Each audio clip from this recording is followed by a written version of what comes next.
Le froid du 14 mars s'infiltrait à travers mon uniforme, mais c'était un froid familier, un froid d'attente. Blotti dans ce cratère d'obus, la terre gelée contre mon dos, je fixais le bunker allemand à 300 mètres, une verrue de béton armée sur le flanc de la montagne. Mon métier, avant tout ça, c'était de comprendre comment ces choses tombaient. Je calculais les charges, je prédisais la trajectoire des débris. Je maîtrisais la physique de l'effondrement. J'étais un ingénieur, pas seulement un soldat. On m'avait dit que l'opération du jour serait spéciale, une nouvelle méthode pour percer les fortifications. J'attendais donc une explosion. Une détonation nette, brutale, assourdissante. Une signature de puissance que je connaissais par cœur, une force que je savais quantifier. J'attendais la fin d'un calcul, la conclusion logique d'une équation de guerre. C'était mon rôle, ma seule façon de donner un sens à ce chaos. La logique était mon abri, bien plus sûr que ce trou creusé par la mort. L'obus est arrivé sans le sifflement habituel. Il n'y a pas eu de déflagration, pas ce coup de poing dans l'air qui vous arrache le souffle. Il y a eu un impact sourd, presque décevant, puis un silence total, absolu, comme si le monde entier retenait sa respiration. 1 seconde, 2 secondes. Je me suis penché, croyant à un raté. C'est alors que la lumière a jailli. Pas le flash bref d'une explosion, mais une lueur intense, blanche, aveuglante, qui a semblé naître du béton lui-même. Elle a grandi, a pulsé, transformant la scène en une photographie surexposée, où toutes les ombres avaient été effacées. Mes yeux me brûlaient, même à cette distance. Autour de moi, les autres soldats ont grogné, se protégeant le visage. Ce n'était pas le feu de la guerre, c'était autre chose. Une lumière froide et pourtant incandescente. Une lumière qui ne détruisait pas, mais qui semblait défaire. Le bunker n'a pas explosé. Il n'a pas craqué, ni ne s'est fissuré. Il a fondu. Je l'ai vu de mes propres yeux, et mon cerveau a refusé de comprendre. Le béton, épais d'1 demi-mètre, a commencé à s'écouler sur les côtés comme la cire d'une bougie monstrueuse. Lentement, silencieusement. Les barres d'armature en acier, ce squelette que j'avais si souvent calculé pour résister à des tonnes de pression, sont apparues. Elles ont rougi, puis ont viré au blanc éclatant, avant de se tordre sur elles-mêmes comme des fils de fer. Une image m'a traversé l'esprit. Un chantier à Marseille, des années plus tôt. Le nuage de poussière contrôlé. Le grondement prévisible d'un vieil immeuble s'affaissant sur lui-même, selon mes plans. Une destruction propre, rationnelle. Ce que je voyais là n'avait rien de rationnel. C'était une violation de toutes les lois physiques que j'avais passé 15 ans à étudier. Mon savoir, mon expertise, tout mon univers s'est liquéfié avec ce béton. Des hurlements ont déchiré le silence. Pas des cris de guerre, mais des cris de pure terreur. Des silhouettes noires ont émergé en titubant des sorties latérales du bunker. Des soldats allemands. Leurs uniformes fumaient. Certains se roulaient au sol, d'autres couraient sans but, les bras agités comme pour éteindre un feu invisible qui les consumait de l'intérieur. Je pouvais entendre un mot, répété encore et encore, une plainte rauque qui flottait dans l'air glacial. Ex-ray. Ex-ray. Sorcellerie. Ce mot, crié par l'ennemi, a trouvé un écho terrifiant en moi, car c'était bien ce que je ressentais. Ce n'était pas une arme, c'était un sortilège, une abomination née non pas d'un laboratoire, mais d'un grimoire impie. Une chaleur anormale est parvenue jusqu'à nous, une vague d'air sec qui sentait le métal surchauffé et autre chose, une odeur âcre et chimique que je n'ai jamais pu oublier. Ma gorge s'est nouée. Ce n'était pas une victoire, c'était un sacrilège. J'ai jeté un regard à mes camarades. Leurs visages étaient des masques de stupeur. Personne ne criait victoire. Personne ne levait son fusil. Les mâchoires étaient serrées. Les yeux écarquillés fixaient le spectacle contre nature. Le jeune lieutenant à ma droite, d'habitude si prompt à la vantardise, était blême. Il a fait un signe de croix, un geste machinal, presque inconscient. Ce silence de nos propres rangs était plus effrayant que les cris des Allemands. Il confirmait ce que mon instinct me hurlait. Nous venions de franchir une limite. Nous n'avions pas simplement tué l'ennemi. Nous avions souillé quelque chose. Nous avions assisté à un acte qui ne relevait plus de la stratégie militaire, mais de la folie pure. La fierté attendue d'une fortification ennemie anéantie était absente, remplacée par une honte collective et silencieuse.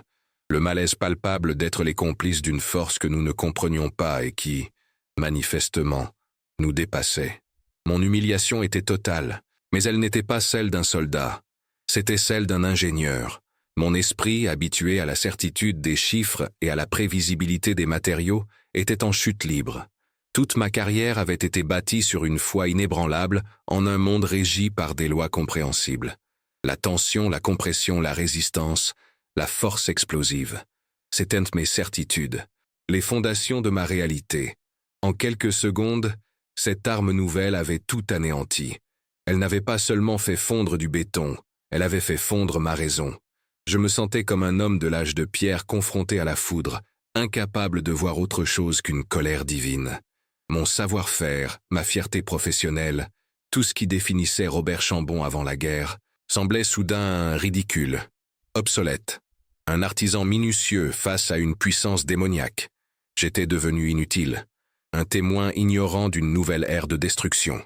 Le bunker a continué de brûler dans un silence surnaturel pendant de longues minutes, une torche impie au milieu des Alpes. La lueur a fini par baisser, laissant derrière elle une masse informe et noircie, un magma de béton et d'acier tordu qui ne ressemblait plus à rien de connu. La mission était un succès. Le bunker était neutralisé. Mais alors que le major américain crépiterait sans doute sa satisfaction dans la radio, je savais qu'il s'agissait d'un échec profond. Ce n'était pas seulement une nouvelle arme que nous avions testée. C'était une nouvelle forme de cruauté. Une frontière avait été franchie, non pas sur une carte, mais dans l'âme humaine. Et j'étais là. J'avais regardé. Le choc initial se transformait lentement en une certitude froide et lourde. Ce moment n'était pas un simple incident de guerre. C'était un avertissement. Et une question commençait à se former dans mon esprit, une question qui allait me hanter. Maintenant que je savais cela possible, quel homme allais-je devenir? Le souvenir de ma maison à Marseille me frappe parfois sans crier gare. Ici, dans la boue gelée. Ce n'est pas une image précise, plutôt une collection de sensations. L'odeur du ragoût d'Agnès qui mijote doucement, un parfum de laurier et de réconfort qui imprègne les murs. Le bruit des pieds de Michel, le plus jeune, qui court sur le parquet, un son étouffé et joyeux. Le rayon de soleil de fin d'après-midi qui traverse la grande fenêtre du salon, dessinant des rectangles de lumière dorée sur le tapis où Claude et Bernard se disputent un livre. Je ferme les yeux et je peux presque sentir la chaleur de ce soleil sur ma peau. C'était ça, mon univers. Un ensemble de lois simples et prévisibles. Le travail bien fait assurait le confort. L'amour se traduisait par des gestes quotidiens.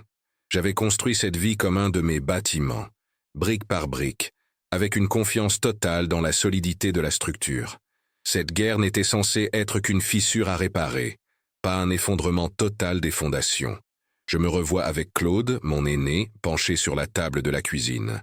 Il avait 13 ans, et une curiosité insatiable pour mon métier. Je lui avais construit un petit pont avec des allumettes, lui expliquant les forces de tension et de compression, comment chaque élément supportait et distribuait le poids. Ses yeux brillaient d'une concentration intense, sa petite main suivant mes doigts sur la structure fragile. Tu vois, tout est une question d'équilibre. Lui avais-je dit. Si tu comprends comment ça tient, tu comprends aussi comment le faire tomber proprement, sans rien abîmer autour. J'y croyais. Je croyais en cet ordre, en cette logique qui gouvernait le monde matériel. Je lui transmettais la seule vérité que je connaissais, que la connaissance donne le contrôle, que la destruction peut être un acte de création. Aujourd'hui, face à ce béton qui a coulé comme de la lave, les paroles que j'ai dites à mon fils me reviennent comme une moquerie amère, le credo d'un idiot. L'immeuble de la rue de la Joliette, en 1938. C'était mon projet le plus complexe jusqu'alors. Un vieil entrepôt encastré entre deux bâtiments d'habitation fragiles. J'ai passé 3 semaines à calculer les charges, à dessiner les plans de coupe, à vérifier chaque angle. Le jour J, il y avait une petite foule, des visages sceptiques. Agnès était là, tenant la main de Françoise. J'ai donné le signal. Il y a eu une série de détonations sourdes, profondes, exactement comme je les avais orchestrées. Puis, dans un grondement maîtrisé, l'entrepôt s'est affaissé sur lui-même, pliant ses genoux de briques et d'acier dans un nuage de poussière parfaitement contenu. Pas une seule vitre des bâtiments voisins n'a tremblé. J'ai ressenti une fierté immense, non pas pour la destruction, mais pour la précision. C'était la maîtrise de la force, la soumission du chaos à la raison. C'était mon art. Ce que j'ai vu sur cette montagne n'était pas un art. C'était une profanation, la libération d'une force brute qui se moquait de toute maîtrise. Agnès. Elle ne comprenait pas toujours les subtilités de mon travail, les équations et les contraintes matérielles, mais elle comprenait l'homme. Je me souviens des nuits où je rentrais tard, le cerveau encore encombré de chiffres. Elle ne posait pas de questions. Elle posait simplement sa main sur mon épaule, un geste silencieux qui disait tout. Elle avait confiance en moi, une confiance aveugle, totale. Elle voyait en moi le pilier, l'homme qui pouvait faire tenir n'importe quoi, que ce soit un plafond ou une famille. Cette confiance était mon plus lourd fardeau et ma plus grande force. C'est pour préserver ce sanctuaire qu'elle avait bâti autour de nous que je suis parti. Je lui avais promis de revenir, le même homme. Mais comment tenir cette promesse quand on vous demande de devenir un monstre? Chaque ordre que j'exécute ici est une trahison silencieuse de la foi qu'elle a placée en moi, une pierre de plus retirée de l'édifice de notre vie. Le visage de ma sœur Madeleine me hante aussi. Le jour où son mari est mort, j'ai trouvé cette femme si vive et si forte recroquevillée dans sa cuisine, devenue une enfant perdue.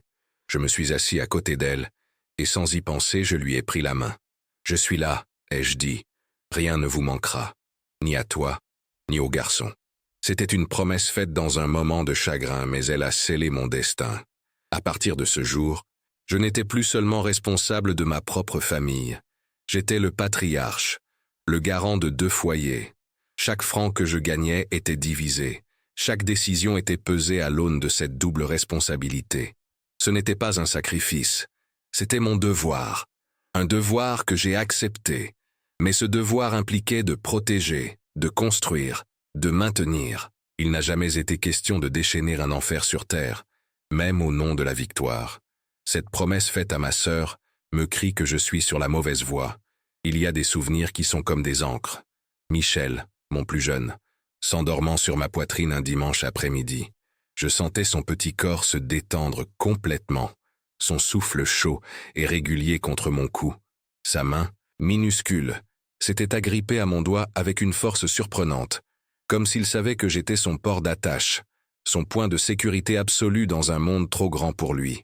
Dans ce moment simple, il n'y avait pas de calcul, pas de plan, juste une certitude pure et instinctive. Mon rôle sur cette terre était de protéger cette innocence.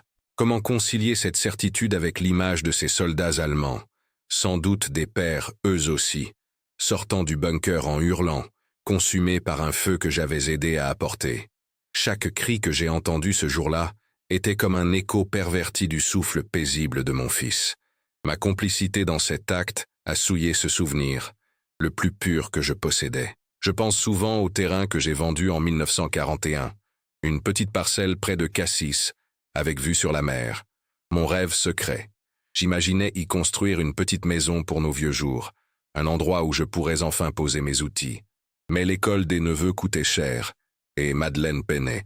J'ai vendu sans en parler à personne, prétextant un mauvais investissement. Agnès a deviné. Je l'ai vue dans son regard, mais elle n'a rien dit. Ce renoncement n'a jamais été source d'amertume. Il a renforcé ma conviction que ma valeur ne résidait pas dans ce que je possédais, mais dans ce que je pouvais offrir. J'avais sacrifié une maison de pierre pour bâtir quelque chose de plus solide, la sécurité des miens. C'est cette même logique qui me paralyse aujourd'hui. On me demande d'utiliser une arme qui anéantit sans distinction pour protéger ma famille, mais je sens au plus profond de moi que cet acte détruirait l'essence même de ce pourquoi j'ai tout sacrifié. Les dîners en famille, la grande table en chêne, les assiettes qui s'entrechoquent, le chaos des conversations qui se croisent, Claude qui parle de l'école, Françoise qui raconte une histoire inventée, Bernard qui se plaint de ses légumes, Agnès qui essaie de mettre de l'ordre, et moi, en bout de table, observant ce petit monde en parfait déséquilibre, mais qui tenait miraculeusement ensemble. C'était ma plus belle construction, cette famille. Un organisme vivant, bruyant et imparfait. Cet ordre-là, organique et humain, était ce que la guerre menaçait. Je suis parti pour le défendre. Je pensais que nous nous battions contre la barbarie avec les outils de la civilisation, la stratégie, la discipline, des armes terribles mais logiques. Mais cette lumière blanche, cette fusion silencieuse, n'appartient pas à la civilisation. C'est le chaos absolu, la négation de tout ordre. En y participant, je ne défends plus ma table familiale, je la renverse. Mon père était tailleur de pierre. Il ne parlait pas beaucoup, mais ses mains parlaient pour lui. Un jour, alors que je l'aidais sur un chantier, il m'a dit « Robert, un homme se mesure à ce qu'il laisse derrière lui, pas l'argent, ce qui est bâti, une chose solide, honnête. » Pour lui, l'honnêteté était dans la pierre bien taillée, dans le mur qui ne bougerait pas pendant 100 ans. J'ai transposé sa philosophie à mon propre métier. Pour moi, une démolition était honnête quand elle était précise, quand elle servait à faire place à quelque chose de mieux, quand elle respectait son environnement. Mon père méprisait le travail bâclé, la force brute utilisée sans intelligence. Il aurait été horrifié par ce que j'ai vu. Il aurait vu cette arme non pas comme un outil de guerre, mais comme une insulte au travail de l'homme, un acte de vandalisme cosmique. Ces paroles résonnent en moi comme un jugement. Je ne bâtis rien de solide ici. Je participe à la dissolution du monde. Parfois, avant que la guerre ne dévore tout, je prenais un moment le soir, à la fenêtre de notre appartement. Je regardais Marseille s'allumer. Je pouvais voir les grues du port, les toits des bâtiments sur lesquels j'étais intervenu. Je ressentais un lien profond avec cette ville, un sentiment d'appartenance. Je n'étais pas seulement Robert Chambon, père et mari. J'étais une partie de ce paysage, un de ceux qui le façonnaient, le démolissaient et le reconstruisaient. J'avais une place, une utilité tangible. Ici, dans cette montagne étrangère, je ne suis plus qu'un numéro, un technicien au service d'une force que je ne comprends pas. Je ne façonne plus rien. Je suis l'instrument d'une annulation. Tout ce qui me définissait a été effacé par la lueur de cette bombe. Il ne reste que la question fondamentale, celle que je n'ose pas me poser. Si je ne suis plus l'homme qui construit, qui suis-je devenu? Le premier débriefing a eu lieu dans une tente glaciale. L'air saturé d'une odeur de toile humide et de café trop fort. Le major américain parlait, le visage impassible sous la lumière crue d'une ampoule nue. Ces mots étaient des outils, efficacité, neutralisation, atout psychologique. J'ai attendu une pause, puis j'ai posé ma question, la masquant sous un vernis technique. Major, la stabilité thermique du composé. Y a-t-il un risque de réaction en chaîne incontrôlée dans certaines conditions atmosphériques? C'était une façon polie de demander si nous savions vraiment ce que nous avions déchaîné. Il n'a même pas levé les yeux de sa carte. Laissez la science aux scientifiques, Chambon. Votre travail est de la mettre en œuvre. L'humiliation n'était pas dans le ton, mais dans le fond. Mon expertise, ma prudence, mon instinct d'ingénieur n'étaient plus requis. On ne me demandait plus de comprendre, seulement d'exécuter. J'étais devenu une main, un simple levier dans une machine dont je ne devais pas questionner le fonctionnement. 2 jours plus tard, accroupi derrière un camion pour nettoyer mon fusil, j'ai surpris une conversation. 2 jeunes lieutenants, à peine sortis de l'école, riaient en fumant des cigarettes américaines. L'un d'eux a donné un coup de coude à l'autre. « T'as vu la tronche des Boches? On dirait qu'ils ont vu le diable. » L'autre a ricané. « C'est mieux qu'un obus, leur truc. Pas de bruit, pas de gâchis. Une vraie bougie magique. Bougie magique. » Ce mot, prononcé avec une légèreté insouciante, m'a retourné l'estomac. Ils n'avaient pas vu la même chose que moi. Ils avaient vu un spectacle, un tour de passe-passe efficace.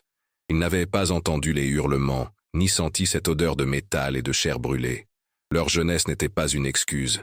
C'était la preuve que cette arme avait le pouvoir de corrompre non seulement les corps, mais aussi les esprits, transformant l'horreur en une anecdote amusante. Je me suis senti soudain très vieux, et terriblement seul. On m'a remis une pile de documents, des manuels techniques reliés, imprimés sur un papier glacé qui semblait froid au toucher. Ils provenaient directement des laboratoires américains.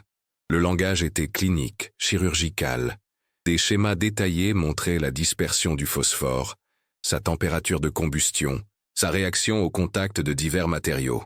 Puis il y avait une annexe, effets sur les tissus organiques, des dessins anatomiques, des descriptions précises de brûlures au 3e et 4e degré, l'action corrosive sur le système respiratoire, la façon dont la substance continuait de brûler même privée d'oxygène, au plus profond des chairs.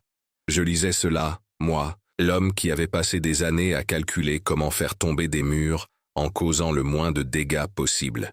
C'était une nouvelle forme d'humiliation, plus profonde encore. On me donnait la recette de l'enfer, et on attendait de moi que je l'étudie avec un intérêt professionnel. L'épreuve la plus accablante est venue lors de l'interrogatoire d'un prisonnier. C'était un sous-officier allemand, la quarantaine, le visage couvert de suie et les yeux encore fous de terreur. Un traducteur nous a appris qu'il était ingénieur dans le génie civil avant la guerre, comme moi. Nos regards se sont croisés. Il n'y avait plus d'uniforme, plus d'ennemis, juste deux hommes qui comprenaient la résistance du béton et de l'acier. Le major lui a demandé des détails techniques sur la structure du bunker. L'Allemand a secoué la tête, un rictus de mépris sur les lèvres. Il a refusé de croire à une explication technologique. Puis il m'a fixé, ses yeux s'ancrant dans les miens, et il a dit en allemand, d'une voix rauque qui a traversé la pièce, « Vous n'êtes pas des soldats, vous êtes les messagers de l'enfer. » Le traducteur n'a pas eu besoin de finir sa phrase. J'avais compris. Et dans le silence qui a suivi, j'ai su qu'il avait raison. Les scientifiques civils qui accompagnaient l'unité étaient différents du major. Plus jeunes, ils avaient dans le regard une flamme qui n'était pas celle du patriotisme, mais celle de l'orgueil intellectuel.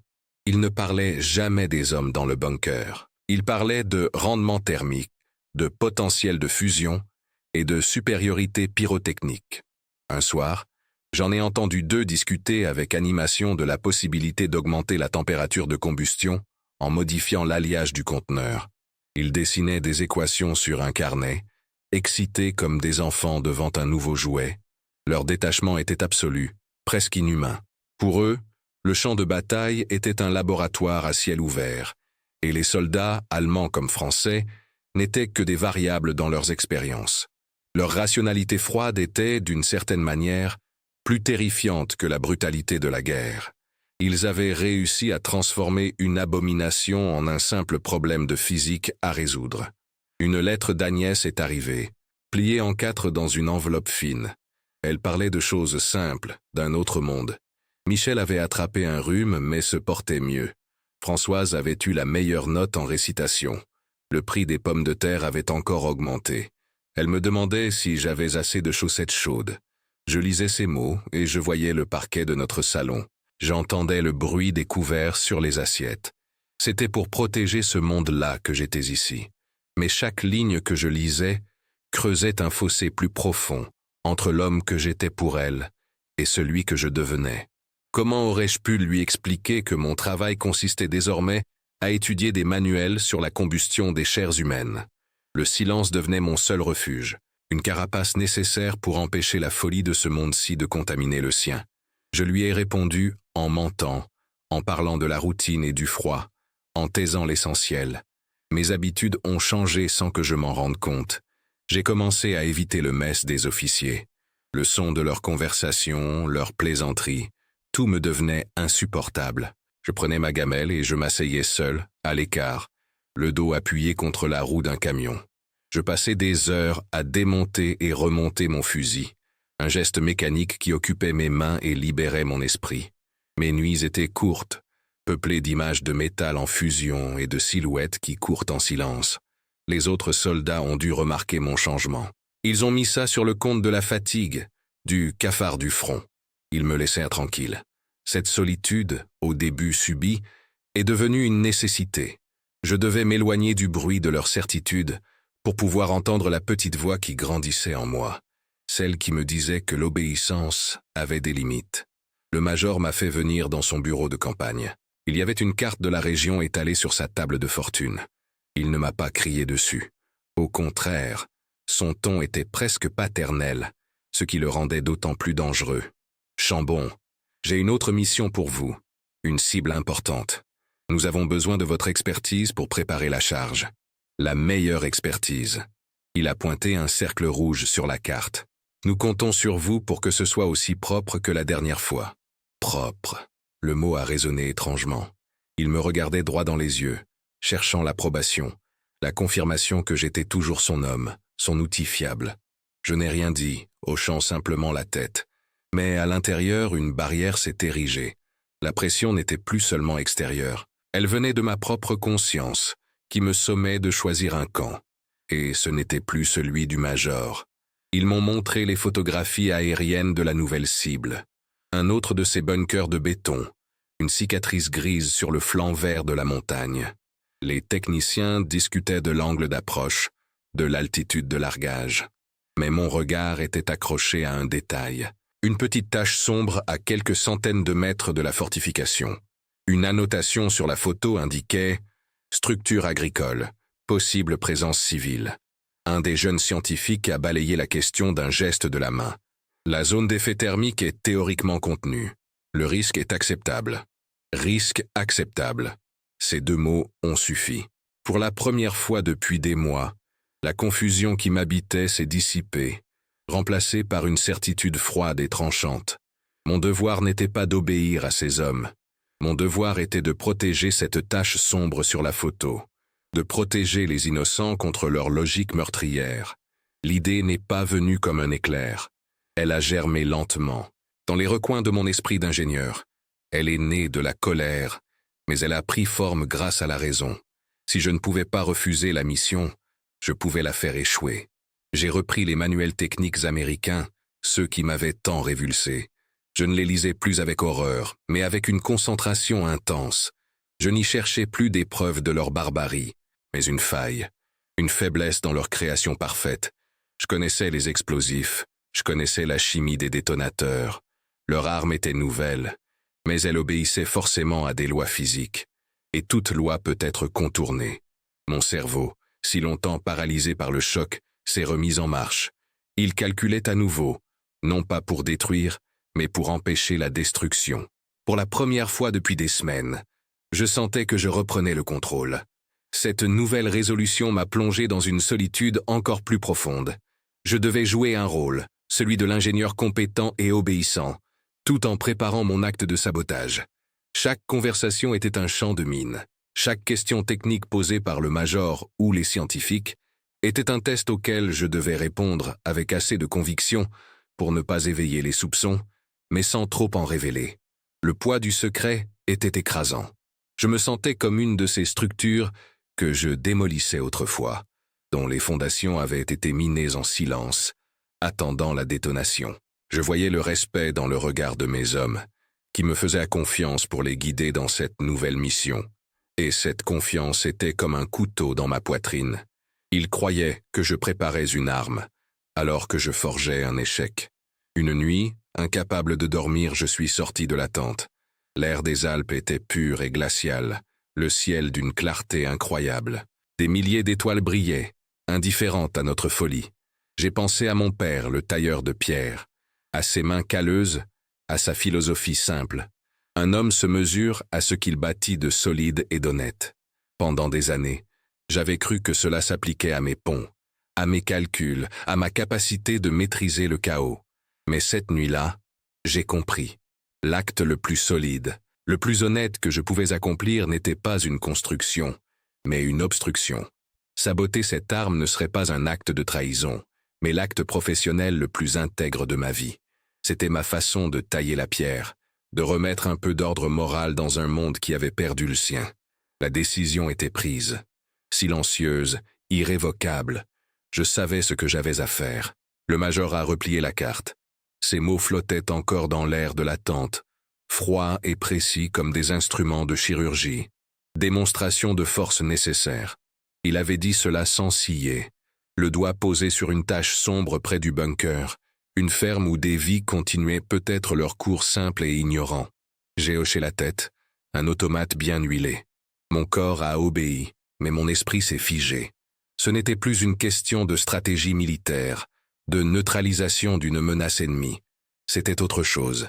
C'était le sacrifice délibéré de l'innocence sur l'autel de l'efficacité. J'ai regardé mes mains, ces mains qui avaient calculé la chute de centaines de murs pour en préserver les voisins, et j'ai senti une nausée monter. On ne me demandait plus d'être un ingénieur, ni même un soldat. On me demandait d'être le prêtre d'un culte barbare, et cette ferme était l'offrande. Le silence qui a suivi son ordre n'était pas de l'acceptation. C'était le vide avant l'effondrement d'une structure interne. La mienne. Je suis sorti, marchant sans but dans la boue gelée du camp. La phrase des scientifiques me revenait en boucle. Risque acceptable. Pour qui? Pour eux, bien à l'abri derrière leurs équations. Pour le major, qui ne verrait de la ferme qu'un rapport dactylographié. J'ai fermé les yeux et j'ai vu ma propre cuisine.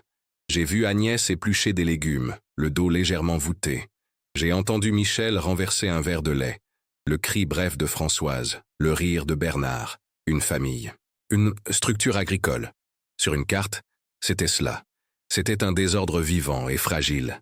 L'image du bunker en fusion s'est superposée à celle de ma cuisine. Le béton coulant sur le carrelage. La lueur blanche engloutissant les visages de mes enfants. Mon corps a été secoué d'un frisson qui n'avait rien à voir avec le froid. La guerre m'avait demandé de tuer des soldats. C'était une chose. Mais elle me demandait maintenant de consentir à la possibilité d'effacer une famille. Et ça, c'était une violation de la seule loi que je n'avais jamais juré de trahir. Ma paralysie a cédé la place à une lucidité glaciale. Le conflit n'était plus entre mon devoir et ma morale. C'était devenu plus simple, plus fondamental. Il y avait d'un côté la logique inhumaine de cette arme et de ceux qui la maniaient, et de l'autre, la protection de la vie. Toute ma carrière, j'avais été l'homme qui contrôlait la force, qui la dirigeait avec précision pour servir un but constructif. Même la démolition la plus brutale servait à bâtir quelque chose de nouveau. Cette bombe ne construisait rien. Elle annulait. Elle ne laissait derrière elle ni ruines à reconstruire, ni leçons à apprendre, seulement un vide stérile et silencieux. Continuer à obéir, c'était renier l'essence même de mon être, l'ingénieur, le père, le fils du tailleur de pierre. C'était accepter que le chaos puisse l'emporter sur la raison, que la force brute puisse primer sur la vie. C'était une équation que mon esprit refusait désormais de résoudre. Un souvenir, précis et douloureux, a fait surface. La vente du terrain à Cassis, le renoncement silencieux à un rêve pour assurer l'avenir des enfants de ma sœur. Ce sacrifice avait été un acte de construction, un investissement dans le capital humain de ma famille. J'avais échangé de la pierre et de la terre contre de la sécurité et de l'éducation. Cet acte me définissait bien plus que tous les ponts que j'avais conçus. Et maintenant, on me demandait de faire le sacrifice inverse, de sacrifier des vies humaines, potentiellement celles de compatriotes, pour une démonstration de force. La promesse que j'avais faite à Madeleine, celle de veiller sur les siens, s'étendait au-delà de notre cercle familial. C'était une promesse faite au monde des gens normaux, des civils, de ceux que nous étions censés protéger. En armant cette bombe, je ne trahirais pas seulement un ordre, je me trahirais moi-même, au plus profond de ce que j'avais bâti. Personne ne viendrait me sauver de cette décision. Ni un ordre contraire venu d'en haut, ni une prise de conscience soudaine de mes supérieurs. J'étais seul avec mon savoir. J'étais le seul, dans cette unité, à comprendre intimement la physique de la destruction et la perversion que cette arme représentait. Les autres voyaient un outil puissant. Je voyais une abomination contre les lois de la nature. Mon silence, depuis des semaines, avait été celui de la peur, de la confusion, de la soumission. Il devait changer de nature. Il devait devenir le silence de la préparation, le calme qui précède un calcul complexe. J'observais les autres soldats autour de moi, leurs visages fatigués mais obéissants, et je comprenais que l'insubordination la plus efficace ne serait pas un cri de révolte, mais un acte technique, invisible, indétectable. Ils attendèrent de moi que je sois leur meilleur outil de destruction. Je serais autre chose. Je serais le grain de sable dans l'engrenage. La peur était là, bien sûr. La peur de la cour martiale, du déshonneur, de ce qu'Agnès et les enfants penseraient d'un père jugé traître. Mais une autre peur, plus grande, l'éclipsait. La peur de vivre avec l'image d'une ferme en flammes pour le reste de mes jours. La peur de rentrer à Marseille et de ne plus jamais pouvoir regarder mes enfants dans les yeux sans voir les fantômes de ceux que j'aurais pu tuer. Le choix n'était plus entre le courage et la lâcheté. C'était un arbitrage entre deux formes de mort. La mort physique face à un peloton d'exécution ou la mort de l'âme, lente et corrosive, qui me rongerait jusqu'à mon dernier souffle. Face à cette alternative, le calcul devenait simple. L'ingénieur en moi avait pesé les risques et choisi la seule structure qui méritait d'être préservée, mon humanité. Le reste n'était que des conséquences matérielles, un prix que j'étais soudain prêt à payer. Je suis retourné à ma paillasse, mon cœur battant d'un rythme lent et régulier. Le chaos dans mon esprit s'était apaisé, remplacé par une clarté de plan. J'ai sorti les manuels techniques américains, ceux qui m'avaient tant dégoûté. Je les ai ouverts, non plus avec révulsion, mais avec l'intérêt froid d'un artisan étudiant les plans de son adversaire. Je n'y cherchais plus une condamnation morale, mais une faiblesse structurelle, un défaut dans la conception. Leur hubris était leur faille. Ils avaient créé une arme si complexe, si dépendante de conditions parfaites, qu'elle était vulnérable. Une modification minime dans le mélange chimique, un ajustement apparemment anodin du mécanisme de détonation. Mon cerveau, enfin libéré du poids du dilemme, se mettait au travail. Il ne s'agissait plus de désobéir. Il s'agissait d'appliquer mon expertise de la manière la plus juste qui soit. Je n'allais pas refuser la mission. J'allais la rendre impossible. Ce soir-là, en m'endormant pour la première fois depuis des semaines d'un sommeil sans rêve, une certitude s'est installée en moi. Ce n'était pas un acte de sabotage. C'était un acte de correction. Je n'étais pas un traître. J'étais un ingénieur qui avait identifié une erreur de calcul fondamentale dans le plan de ses supérieurs, une erreur morale, et qui allait la rectifier avec les seuls outils à sa disposition. La responsabilité qu'il m'avait confiée était de m'assurer que l'arme fonctionne. J'allais simplement redéfinir le sens de ce mot. Pour moi, faire fonctionner, cette mission signifiait qu'elle devait échouer. Mon père m'avait appris que le travail honnête consistait à bâtir des choses solides. L'acte le plus solide et le plus honnête de ma vie allait être d'empêcher cette destruction. Ma décision était prise, scellée non pas par la colère, mais par la logique la plus pure. L'atelier était une tente isolée, sentant la toile et l'huile froide. On m'a apporté les composants dans des caisses en bois brut, chacune estampillée de sigles américains que je ne comprenais qu'à moitié. Je les ai déballés un par un, avec le soin méthodique d'un horloger. Le corps de la bombe, un cylindre d'acier lisse et impersonnel, les conteneurs de phosphore, lourds et inertes, et le cœur du système, le mécanisme de mise à feu, un enchevêtrement complexe de fils et de relais, une merveille de précision conçue pour l'enfer. Je touchais le métal froid, et ce n'était plus l'instrument d'une atrocité, mais un problème, un système à comprendre pour mieux le déjouer. Mes mains ne tremblaient pas, la peur avait fait place à une concentration absolue, une clarté que je n'avais pas ressentie depuis des mois. Je n'étais plus un soldat écrasé par le doute. J'étais un ingénieur devant son plan de travail, et j'avais une tâche à accomplir, une démolition, d'un genre nouveau. Je travaillais seul. C'était une condition que j'avais exigée, prétextant la complexité et le danger de la manipulation. En réalité, j'avais besoin de ce silence, de cette solitude. Dehors, la vie du camp continuait son vacarme familier. Les ordres criaient, le bruit des moteurs de camions, le rire rauque de soldats jouant aux cartes. Ces sons ne me parvenaient que comme un écho lointain, celui du monde que je m'apprêtais à protéger. Chaque homme là-dehors suivait les ordres, en croyant servir une cause juste. Ils me faisaient confiance, à moi, l'expert, pour leur fournir l'arme la plus efficace. Cette confiance était le fardeau le plus lourd, mais aussi le masque le plus parfait. Personne ne venait me déranger. Ils voyaient un technicien absorbé par sa mission. Ils ne voyaient pas l'homme qui, pièce par pièce, désarmait leur certitude, leur foi aveugle dans la puissance de feu. J'étais un traître à leur guerre, pour rester fidèle à la mienne. J'ai étalé les schémas américains sur la table. Ces mêmes pages qui m'avaient empli de dégoût quelques jours plus tôt étaient devenues ma carte au trésor. Mon regard ne s'attardait plus sur les descriptions des effets thermiques, mais sur les jonctions, les circuits, les tolérances des matériaux. Mon cerveau analysait, déconstruisait, cherchait la faille. L'orgueil de leurs concepteurs était palpable dans chaque ligne, dans la complexité de chaque relais. Ils avaient créé un système si parfait, si sensible, qu'il en devenait fragile. C'est là que se trouvait ma porte d'entrée. Pas dans une destruction grossière, mais dans une altération subtile. J'ai trouvé ce que je cherchais dans le système d'amorçage. Un petit régulateur thermique, conçu pour assurer une combustion optimale à une température précise. Si ce régulateur recevait une information erronée, ne serait-ce que de quelques degrés, la réaction en chaîne serait incomplète. Un feu de paille au lieu d'un enfer. Mes outils étaient simples, ceux de mon ancien métier. Une pince fine, un fer à souder, un tournevis de précision. Mes mains, ces mains qui avaient dessiné des plans et serré celles de mes enfants, se sont mises au travail, avec une délicatesse infinie. J'ai dévié un fil minuscule, à peine plus épais qu'un cheveu, pour le connecter à une résistance qui fausserait la lecture de la température. Une opération de quelques minutes, mais qui a semblé durer une éternité. Chaque mouvement était calculé. Un geste trop brusque, une soudure mal faite et tout pouvait exploser entre mes mains. Ou pire, ne rien changer du tout.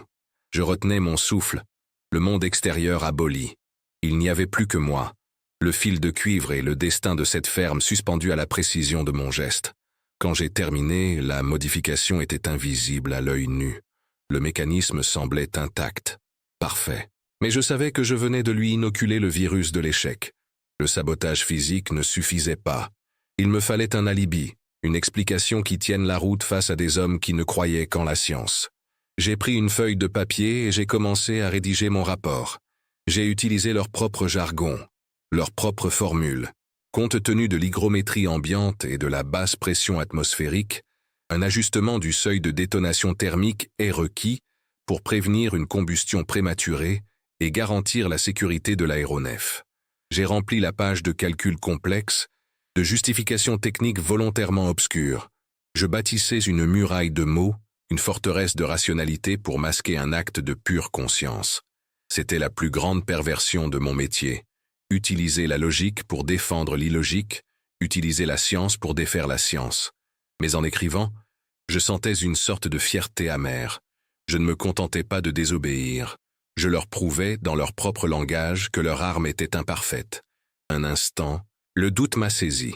J'ai levé les yeux de mon rapport, et mon regard s'est perdu à travers l'ouverture de la tente, vers les sommets sombres où se trouvait la ferme. J'ai pensé à la cour martiale, au déshonneur, au visage d'Agnès apprenant que son mari était un saboteur, un traître. Le mot seul était une blessure. La peur froide et familière a serré ma gorge. Puis, la phrase du major m'est revenue. Une démonstration de force nécessaire. Et l'image de mes propres enfants, riant autour de la table de la cuisine, s'est superposée à celle de cette ferme anonyme. Le choix était déjà fait. Il n'y avait pas de déshonneur à protéger des vies innocentes. Le seul déshonneur aurait été de ne rien faire, de laisser mes mains, mon savoir, servir cette boucherie. J'ai baissé les yeux sur mon rapport et j'ai repris ma rédaction, ma main plus ferme qu'avant. Le prix à payer était élevé, mais le coût de l'obéissance était impensable. Le remontage a été plus rapide. Chaque vis retrouvait sa place. Chaque connecteur s'enclenchait avec un clic satisfaisant et définitif. Quand j'ai refermé le panneau d'accès au mécanisme de mise à feu, j'ai su qu'il n'y avait plus de retour en arrière possible. La bombe était assemblée, prête. Elle était identique en tout point à celle qui avait fait fondre le premier bunker. Une coque d'acier parfaite, un concentré de puissance mortelle. Mais j'étais le seul à savoir qu'elle était vide. J'avais retiré son âme, sa capacité à déchaîner le feu de l'enfer.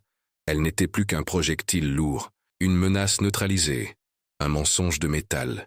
J'ai passé la main sur sa surface froide, un geste presque paternel. J'avais donné naissance à un échec. C'était la plus belle, la plus honnête de toutes mes constructions. Un monument invisible à la désobéissance. 2 soldats sont venus chercher la caisse. L'un d'eux, un jeune caporal au visage encore adolescent, m'a gratifié d'un beau travail. Mon capitaine. Avec ça, les Boches vont encore comprendre leur douleur. J'ai hoché la tête, mon visage un masque de neutralité professionnelle. Je leur ai remis mon rapport en 3 exemplaires, en insistant sur les ajustements de sécurité que j'avais dû effectuer. Le composé est plus instable que prévu dans ces conditions, ai-je dit d'une voix calme. J'ai dû abaisser le seuil de sensibilité. La détonation sera peut-être moins spectaculaire, mais elle sera plus sûre. Le lieutenant qui les accompagnait a parcouru le document d'un œil distrait, impressionné par la densité des calculs. « Très bien, Chambon. Votre prudence vous honore. » Il m'a serré la main. Le contact de sa peau était chaud, confiant. L'ironie était si écrasante qu'elle en devenait presque douloureuse. Il me remerciait d'avoir saboté leur mission. Je n'ai pas assisté au largage. Mon rôle était terminé. Je suis resté dans le camp, au milieu des autres, le regard tourné vers le ciel. L'attente était différente cette fois. Je n'attendais pas une détonation, mais son absence. Je n'espérais pas le succès, mais l'échec. Autour de moi, les hommes étaient tendus, leurs yeux fixés sur l'horizon, guettant la lueur qui signerait notre victoire.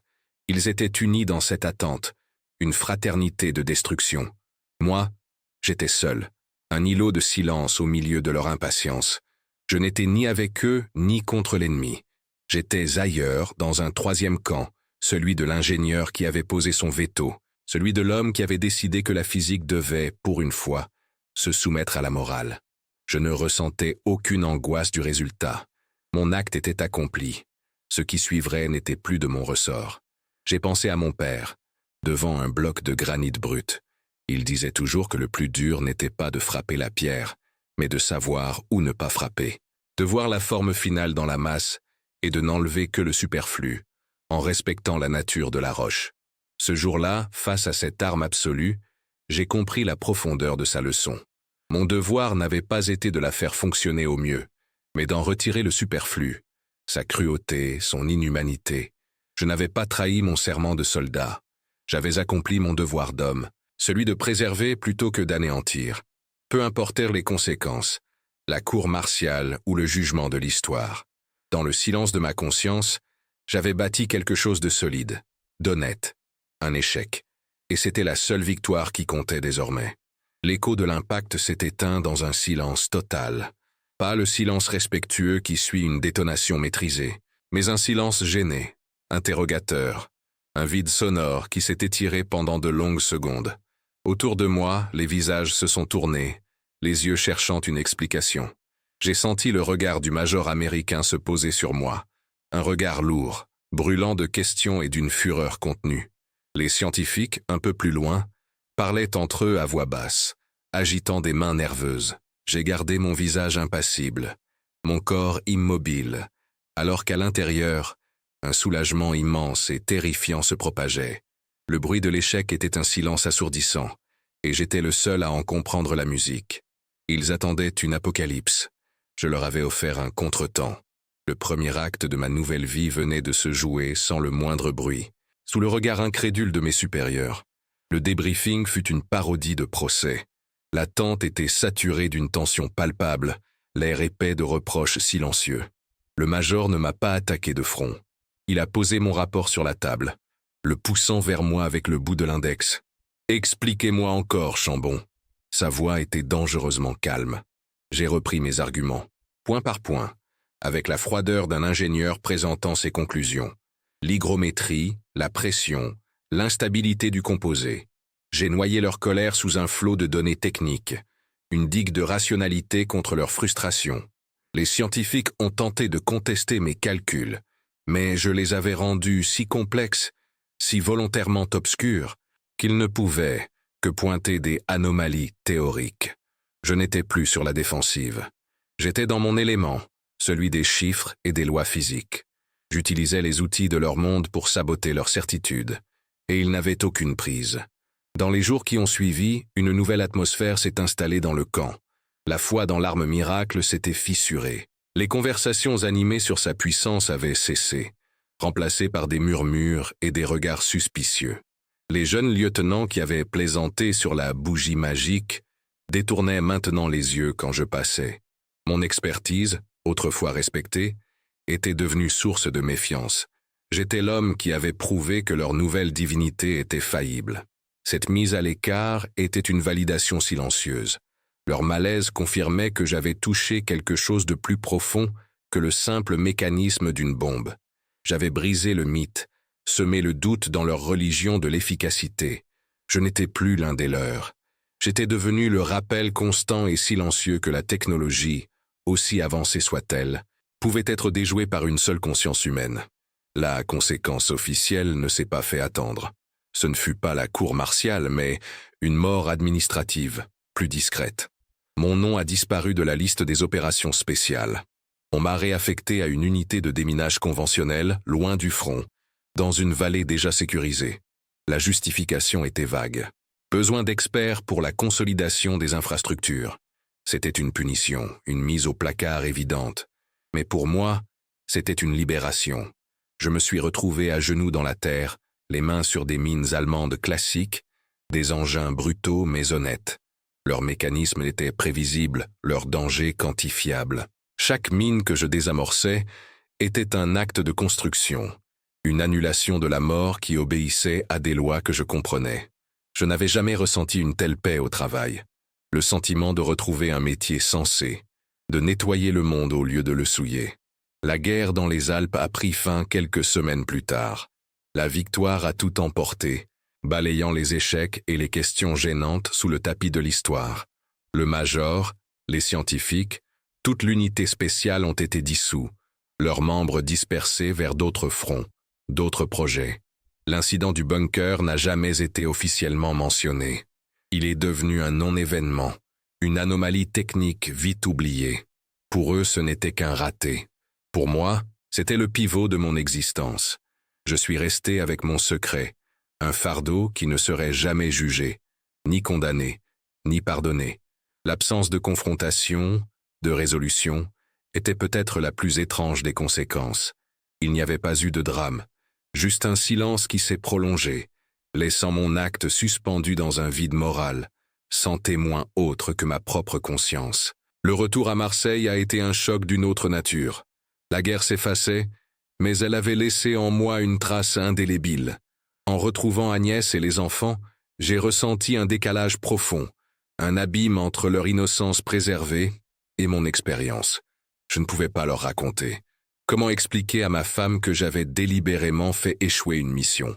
Comment regarder mes fils et leur parler de ce que des hommes étaient capables de faire au nom du progrès? Le silence, qui avait été mon arme sur le front, est devenu une barrière à la maison. Agnès sentait bien que j'étais changé, plus distant, le regard parfois perdu dans des pensées qu'elle ne pouvait atteindre. Elle respectait ce silence, le mettant sur le compte des horreurs vues. Elle ne pouvait pas savoir que mon tourment ne venait pas de ce que j'avais vu, mais de ce que j'avais fait. Cette distance a transformé ma façon d'être père. Avant, j'enseignais à Claude la maîtrise, la puissance de la connaissance. Après la guerre, je lui ai enseigné la prudence. Je me souviens d'un jour où il avait construit un barrage complexe dans un ruisseau. Fier, il m'a montré comment il pouvait détourner toute l'eau. Je me suis assis à côté de lui et, au lieu de le féliciter pour son ingéniosité, je lui ai demandé ce qui arriverait aux petites créatures vivant en aval, dans les flaques asséchées. Son visage a changé. Il n'y avait pas pensé. « Le plus difficile, Claude, lui ai-je dit, ce n'est pas de savoir comment construire le barrage le plus solide. C'est de savoir s'il faut le construire. » Dans son regard perplexe, j'ai vu le début d'une leçon que la guerre m'avait apprise dans la douleur. La véritable intelligence ne réside pas dans le pouvoir que l'on acquiert, mais dans la sagesse de ne pas l'utiliser. J'ai repris mon travail, mais le cœur n'y était plus pour les grands projets, les démolitions spectaculaires. J'ai refusé des chantiers importants, aux grandes dames de mes anciens partenaires. Ma fierté ne résidait plus dans la capacité à faire tomber des géants de béton. Je trouvais une satisfaction plus profonde, dans la reconstruction modeste, presque invisible. Réparer un pont de village, consolider les fondations d'une école, tracer des plans pour des logements sociaux. Chaque projet était un acte de réparation, non seulement pour la société, mais pour moi-même. C'était ma façon de racheter ma complicité, même brève, avec une force de destruction pure. Mes mains, qui avaient assemblé une arme conçue pour effacer la vie, retrouvaient leur noblesse en bâtissant des choses simples, durables, qui servaient à la vie. Mon ambition n'était plus de laisser une marque dans le paysage, mais de contribuer à le guérir. Les années ont passé. La France se reconstruisait, et mon secret s'enfouissait plus profondément. Puis, un jour de 1962, en lisant un magazine dans la salle d'attente d'un médecin, je suis tombé sur un article. Il parlait de l'utilisation d'armes au phosphore par les Américains dans une autre guerre, loin de chez nous. Les mots étaient cliniques, mais les photographies étaient insoutenables. Des corps de civils, des enfants, couverts de brûlures que l'eau ne pouvait éteindre. Une substance qui continuait de consumer la chair jusqu'à l'os. J'ai reconnu l'odeur âcre décrite par le journaliste. J'ai reconnu la science infernale que j'avais tenue entre mes mains. Ce jour-là, dans le silence d'une salle d'attente anonyme, 20 ans après les faits, j'ai reçu la première validation de mon acte. L'horreur que j'avais empêchée n'était pas une abstraction. Elle avait un visage, et c'était celui-là. Cette lecture m'a poussé à chercher, à comprendre. Dans les bibliothèques, je me suis plongé dans des récits sur le développement des armes non conventionnelles. C'est là que j'ai découvert les témoignages de certains scientifiques du projet Manhattan, des hommes qui, après avoir créé la bombe atomique, avaient passé le reste de leur vie à militer contre leur propre création. Ils parlaient de leur hubris, de leur fascination pour le problème technique et de leur réveil moral tardif face aux conséquences humaines. Leurs mots étaient un écho exact de mon propre dilemme silencieux dans les Alpes. Je n'avais pas été un cas isolé, un soldat défaillant. J'avais fait partie, sans le savoir, d'une fraternité invisible d'hommes de science et de techniciens qui, confrontés à l'absolu de leur pouvoir, avaient choisi de douter. Ma solitude morale s'est enfin brisée. Mon acte n'était pas celui d'un traître, mais celui d'un homme. Je n'ai jamais su ce qu'il y avait dans cette ferme. Une famille, des résistants, ou peut-être personne. C'était une simple tâche sur une carte, un risque acceptable. Mais après avoir lu ces articles, cette incertitude n'avait plus d'importance. Je savais ce qui serait arrivé si la bombe avait fonctionné. Je savais que j'avais protégé la possibilité même de la vie à cet endroit. Le poids du secret, si longtemps porté comme une culpabilité, s'est transformé. Il est devenu une certitude silencieuse, le fondement d'une paix intérieure que rien ne pouvait ébranler. Je n'avais pas besoin de la reconnaissance du monde, ni même de celle de ma famille. La validation était là, dans les images que je n'avais pas créées, dans les cris que je n'avais pas provoqués.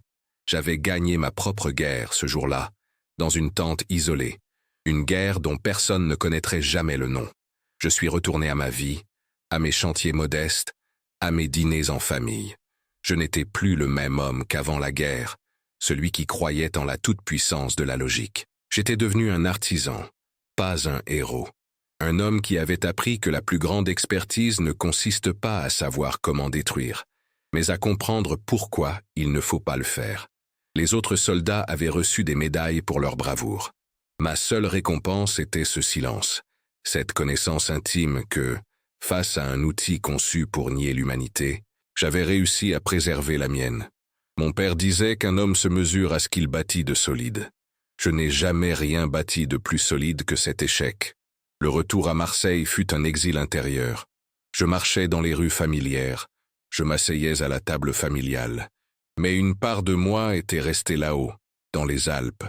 Agnès sentait cette distance. Elle posait sa main sur mon bras le soir, son regard plein d'une inquiétude qu'elle n'osait formuler. Pour elle, comme pour tous les autres, j'étais un homme que la guerre avait endurci, un soldat rentré avec les fantômes que l'on attend de lui. Elle ne pouvait deviner que mon silence n'était pas celui d'un homme qui avait trop vu, mais celui d'un homme qui avait trop caché. L'amour de ma famille était une chaleur à laquelle je ne parvenais plus tout à fait à me réchauffer, séparé d'eux par une fine paroi de verre, celle de mon secret. J'étais revenu, mais je n'étais plus entièrement là. Mon absence était le prix de leur sécurité, une sentinelle invisible que j'avais postée au cœur de notre foyer. Mon métier a été mon salut et ma pénitence. J'ai refusé les offres prestigieuses, les projets de démolition spectaculaires qui avaient en fait ma renommée avant-guerre. L'idée même de commander à la dynamite me donnait la nausée. Je me suis tourné vers la reconstruction, la réparation. Des chantiers modestes, presque ingrats. Consolider le pont d'un village, refaire les fondations d'une école endommagée, dessiner des plans pour des logements simples. Mes mains, qui avaient assemblé une arme conçue pour l'anéantissement, retrouvaient un sens en posant des briques, en coulant un béton honnête. Chaque mur que je relevais était une réponse silencieuse au bunker que j'avais vu fondre. Je ne cherchais plus à maîtriser le chaos, mais à le réparer, patiemment, un acte à la fois. C'était une forme de prière manuelle, une façon de reconstruire ma propre âme en même temps que les murs de mon pays. Ma façon d'être père a changé. Je ne parlais plus à mes fils du pouvoir que donne la connaissance, mais de la responsabilité qui l'accompagne. Un jour, j'ai trouvé Claude, mon aîné, qui avait construit un barrage ingénieux dans un ruisseau, asséchant tout un pan du lit en aval. Il était fier de sa maîtrise. Au lieu de le féliciter, je me suis assis près de lui et je lui ai parlé des insectes et des petites plantes qui allaient mourir, privées d'eau. Je lui ai expliqué que le véritable défi n'était pas de savoir comment arrêter le courant, mais de comprendre quand il fallait le laisser couler. Il n'a pas tout saisi ce jour-là, mais une graine était plantée. Je ne pouvais pas lui léguer mon histoire, alors je lui ai légué sa morale. Je lui apprenais à voir au-delà du mécanisme, à considérer la vie fragile que toute action, même la plus brillante, pouvait menacer de détruire. La validation, quand elle est venue, a été un hasard brutal et silencieux. C'était en 1962, dans la salle d'attente d'un médecin. En feuilletant un magazine, je suis tombé sur un reportage photographique sur une guerre lointaine. Le mot « phosphore » a sauté à mes yeux. Les images montraient des civils, des enfants, leurs corps couverts de brûlures que l'eau ne pouvait éteindre. Le journaliste décrivait une substance qui adhérait à la peau et continuait de brûler jusqu'à l'os.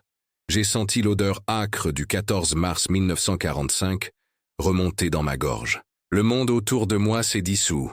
Ce n'était plus une hypothèse, une possibilité morale. C'était cela, le visage de l'horreur que j'avais empêché. Dans le silence feutré de cette pièce anonyme, loin de tout champ de bataille, mon acte a enfin trouvé son véritable poids. J'ai refermé le magazine, les mains tremblantes, et j'ai su que je n'aurais jamais de regrets. Cette découverte m'a libéré d'une solitude que je n'avais même pas conscience de porter. J'ai commencé à lire, à chercher. Je suis tombé sur les écrits de certains scientifiques du projet Manhattan, des hommes qui, après avoir donné au monde le feu nucléaire, avaient passé le reste de leur vie à mettre en garde contre leur propre création. Leurs mots décrivaient avec une précision douloureuse mon propre dilemme. La fascination intellectuelle, pour le problème technique, suivi par le réveil brutal face à l'abomination humaine qui en résultait. Je n'étais pas un traître, ni un lâche, ni une anomalie. J'avais simplement fait partie d'une fraternité invisible, celle des techniciens et des ingénieurs qui, placés au bord du précipice, avaient refusé de faire le dernier pas. Mon insubordination silencieuse n'était pas un acte isolé. C'était une réponse humaine, partagée par d'autres que je ne connaîtrais jamais, à une question inhumaine. Je n'ai jamais su qui se trouvait dans cette ferme. Était-elle habitée par une famille, des résistants, ou était-elle simplement vide? Avec le temps, cette question a perdu toute son importance. Je n'avais pas sauvé des individus que je pouvais nommer ou compter. J'avais protégé quelque chose de plus fondamental, la possibilité même de la vie en ce lieu. J'avais défendu l'intégrité d'un petit coin du monde contre une force qui ne faisait aucune distinction. Le secret, qui avait longtemps pesé sur moi comme un fardeau, s'est peu à peu transformé en une fondation. C'était la pierre angulaire de ma nouvelle vie, une certitude silencieuse qui n'avait besoin ni de témoins, ni de confession, ni d'absolution. Ma paix intérieure était bâtie sur un non-événement, sur un désastre qui n'avait pas eu lieu, et cela me suffisait amplement. Ma vie s'est écoulée, simple et pleine. J'ai vu mes enfants grandir et devenir des hommes justes. J'ai vieilli aux côtés d'Agnès, dans une complicité apaisée que mon silence n'a finalement pas réussi à briser. J'ai continué à bâtir des choses modestes, utiles. Je ne suis pas devenu un héros. Je suis resté ce que j'avais toujours été au fond, un artisan, un homme qui comprend les matériaux et les forces. La guerre m'a simplement enseigné qu'il existe des forces qu'il ne faut pas chercher à maîtriser, et que la plus grande expertise est parfois de savoir poser ses outils. Les autres ont reçu des médailles pour des actes de bravoure. Ma seule récompense fut de pouvoir me regarder chaque matin dans le miroir, sans y voir le reflet d'un monstre. J'avais mené une seule bataille qui comptait vraiment, non pas contre l'ennemi, mais pour mon âme. Et cette guerre-là, je l'avais gagnée. Mon père, le tailleur de pierre, m'avait appris que la valeur d'un homme se mesure à la solidité de ce qu'il laisse derrière lui. Pendant longtemps, j'ai cru qu'il parlait des ponts, des murs, des édifices. J'ai passé la première moitié de ma vie à bâtir des structures, et la seconde à les réparer, cherchant à laisser une trace honnête de mon passage. Aujourd'hui, en regardant en arrière, je comprends que mon œuvre la plus importante, la plus durable, n'a pas été une construction. Ce fut une démolition empêchée. Une seule fois dans ma vie, on m'a donné le pouvoir de déchaîner une force quasi divine, et j'ai choisi de la saboter. J'ai utilisé toute mon intelligence, tout mon savoir-faire, pour créer un échec. Mon père disait qu'un homme se mesure à ce qu'il bâtit de solide. Je n'ai jamais rien bâti de plus solide que cet échec.